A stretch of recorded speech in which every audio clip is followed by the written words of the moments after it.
What if we're here for more? What if there's more to life than working 40 plus years and then hoping and praying that you have enough saved up for your retirement? Or in my case, where I ended up having my business wiped out and I'm sitting there going, holy smokes, like, what do I do now? Right? Then you question, what was it all for? Why did I work? Why did I be a driver and work my butt off so hard for all those companies?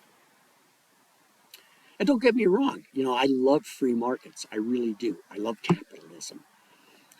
But I also love the saying, the cream, it always rises to the surface.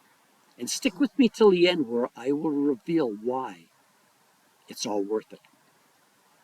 In the immortal words of Jonathan Livingston Seagull, there's more to life than scrabbling after fish heads.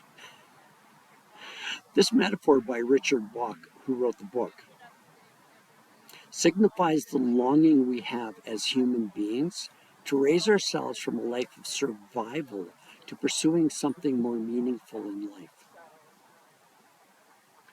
My first point, and think about this, we have been conditioned to live a life based in scarcity. If you don't believe me, look at all the people that are worried about everything in life right now. That's fear. That's scarcity.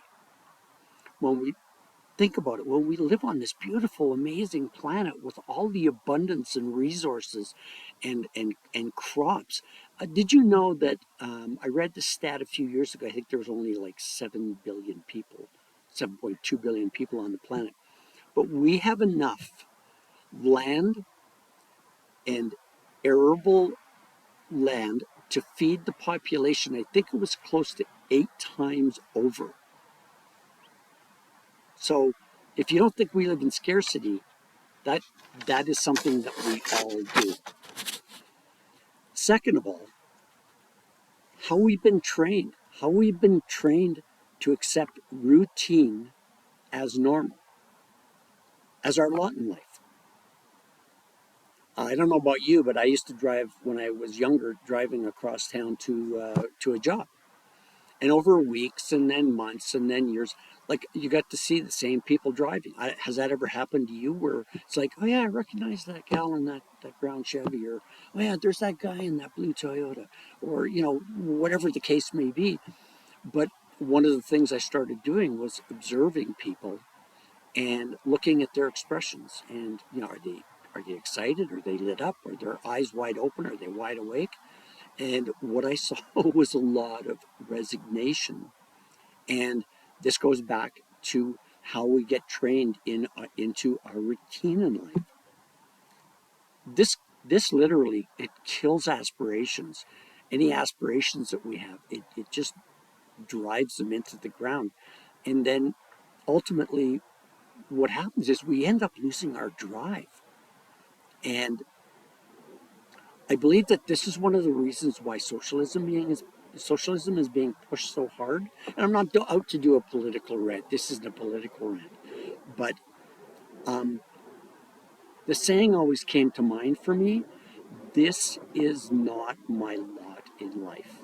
I am not going to accept this. I am not going to, take and accept that this is my lot in life. Which begs the question, are we here for more? What if there's more to life than scrabbling after fish heads? Right? Third, what if? What if we're here for more than just to work? What if we're here to develop our intuitive side? You know those times when the phone rings and you pick up the phone and you go, whoa, I was just thinking about you. Those aren't coincidences, by the way. These times, that is your divine nature being called up for you to notice, for you to say, but what do?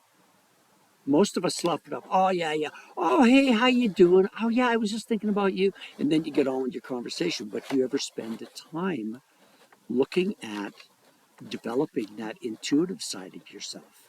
That time, those times when, and this is just about somebody phoning, like, and you're aware of what the call or who the call is going to be on the call before you answer it.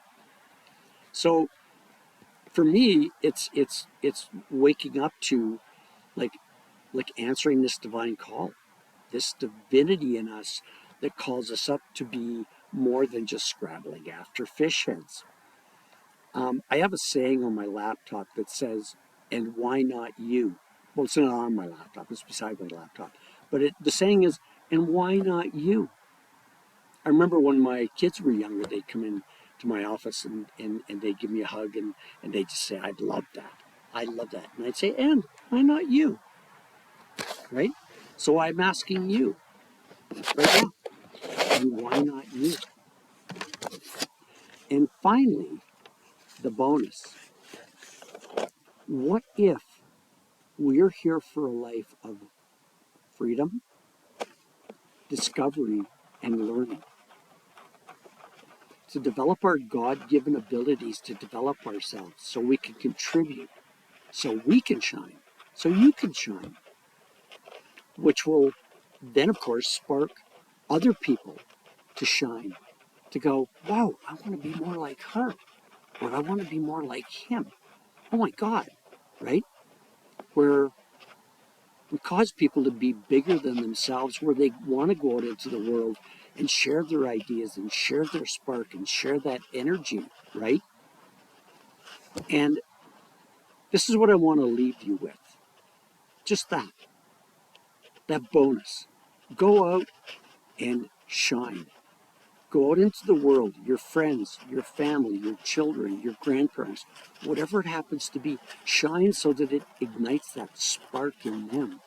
And they go, and why not me?